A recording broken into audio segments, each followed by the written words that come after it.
ভারতের fighter jet laser রশ্মি ব্যবহার করতে চলেছে। দেখুন ও শুনুন সুবীর কি বলছে। ভারত এবার আমেরিকার থেকেও পাওয়ারফুল লেজার রশ্মির ব্যবহার করতে চলেছে।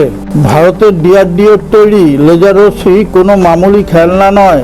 এটা এমন এক উন্নত মানের লেজার রশ্মি যা শত্রু দেশের মিসাইল কিংবা ফাইটার জেট আকাশেই ধ্বংস করে দিতে পারে।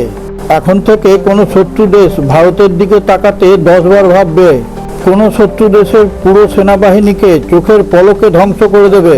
এই রকম শক্তিশালী লেজার রশ্মি ভারত কিভাবে তৈরি করলো সেটা জানার পর বিশ্বের অনেক দেশই স্তম্ভিত হয়ে গেছে। এই রকম শক্তিশালী লেজার রশ্মির সঙ্গে চীন কি এঁটে উঠতে পারবে? চীনের সেই ধারণাই নেই, আর পাকিস্তানকে ভারত বগলে চেপেই মেরে দেবে। এই রোমাঞ্চকর কাহিনী সম্বন্ধে আপনাদের সামনে আলোচনা করব। দেখতে থাকুন এই যোদ্ধা আর কি করতে পারে। এই লেজারের সফলভাবে পরীক্ষা করার পর ভারতের ডিফেন্সের পরিভাষাই বদলে দিয়েছে। এটা ভারতের তেজস, সুখোই ও রাফেলের নিচে ব্যবহার করবে। এর সম্পূর্ণ বিবরণে যাওয়ার আগে আপনার কাছে একটা ছোট্ট অনুরোধ। আপনি যদি এখনও আমাদের চ্যানেলটিকে সাবস্ক্রাইব করে না থাকেন, এখনই সাবস্ক্রাইব করে পাশে থাকা নোটিফিকেশন বেলটি ছুঁয়ে অলে টাচ করে দিন। আর হ্যাঁ, একটা লাইক দিয়ে শেয়ার করে দেবেন।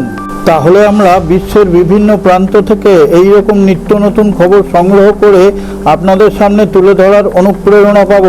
আসুন সংবাদে ফিরে আসি। আগে ভারতের মিসাইল ছুড়ে শত্রু দেশকে আক্রমণ করতে গেলে কোটি টাকা খরচা হতো, তার মধ্যে কিছু আবার মিসও হতো।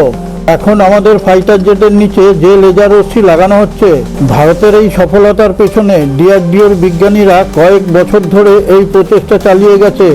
এই ধরনের লেজার রশ্মি আমেরিকা, রাশিয়া ও চীনের কাছেই আছে। ভারত এই লেজার রশ্মিকে ফাইটার জেটের নিচে লাগিয়ে ডিআরডিওর বিজ্ঞানীরা শক্তিধর দেশগুলোকে কয়েক কদম পেছনে ফেলে দিয়েছে। এই লেজার রশ্মি যেহেতু ভারতেই তৈরি করা হয়েছে, সেই কারণে ভারতের এই লেজার ওয়েপন ভারতের যে কোনো আবহাওয়াকে তারা মানিয়ে নিতে পারে।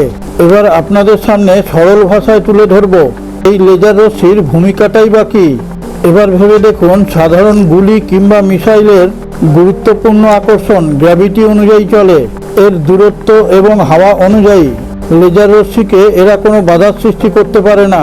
লেজার রশ্মির কিরণ একদম সোজাসুজি যায়। খালি শত্রুকে লক করো ও বোতাম টিপে দাও। যতক্ষণে শত্রু তাদের মিসাইলের বোতাম টিপবে, ততক্ষণে এই লেজার রশ্মি কাজ হাসিল করে ফেলবে। এবার কথা বলা যাক আমাদের পড়শি দেশ সম্বন্ধে। আমাদের পড়শি দেশ চীন, সে এখন প্রচুর পরিমাণে সোয়াম ড্রোন তৈরি করছে। যুদ্ধের সময় কয়েকশো ড্রোনকে একসঙ্গে নিয়ে অ্যাটাক করাবে। মিসাইল দিয়ে এত ড্রোনকে একসঙ্গে আটকানো সম্ভব নয়। একটা মিসাইলের দাম যখন কয়েক কোটি টাকা, সে জায়গায় ড্রোনের দাম কয়েক লাখ টাকা। অর্থনৈতিকভাবেও বিশাল ক্ষতি। সে জায়গায় লেজার রশ্মির দাম পড়ে কয়েকশো টাকা, আর লেজার রশ্মির দ্বারা তাদেরকে ধ্বংস করা সম্ভব। এর মধ্যে শুধু বিদ্যুতেরই প্রয়োজন হয়। লেজার রশ্মি দিয়ে 1 সেকেন্ডে কয়েকবার ফায়ার করা যায়। একসঙ্গে 100টা ড্রোনও যদি আসে, লেজার রশ্মি দিয়ে তাকে ধ্বংস করা সম্ভব। চীন যে তার টেকনোলজিকে নিয়ে এত অহংকার করে, এই লেজার রশ্মির দ্বারা তাকে চূর্ণ বিচূর্ণ করা যাবে। এটা 2026 সালের নতুন ভারত নিজের সুরক্ষা খুব ভালো করে করতে জানে। প্রয়োজনে দুনিয়াকে রাস্তাও দেখাতে পারে। সামনের কাহিনী আরও ইন্টারেস্টিং। লেজার পন্টে ছাড়াও ইলেকট্রোম্যাগনেটিক পালস, এর মানে ইএনপি গান দিয়েও কাজ করছে।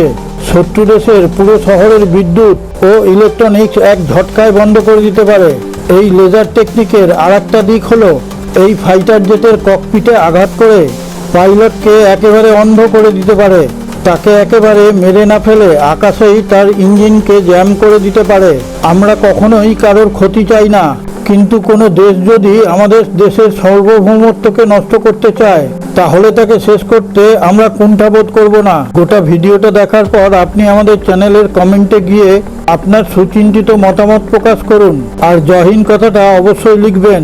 সারে জাহাঁ সে আচ্ছা হিন্দুস্তান হামারা হামারা, সারে জাহাঁ সে আচ্ছা।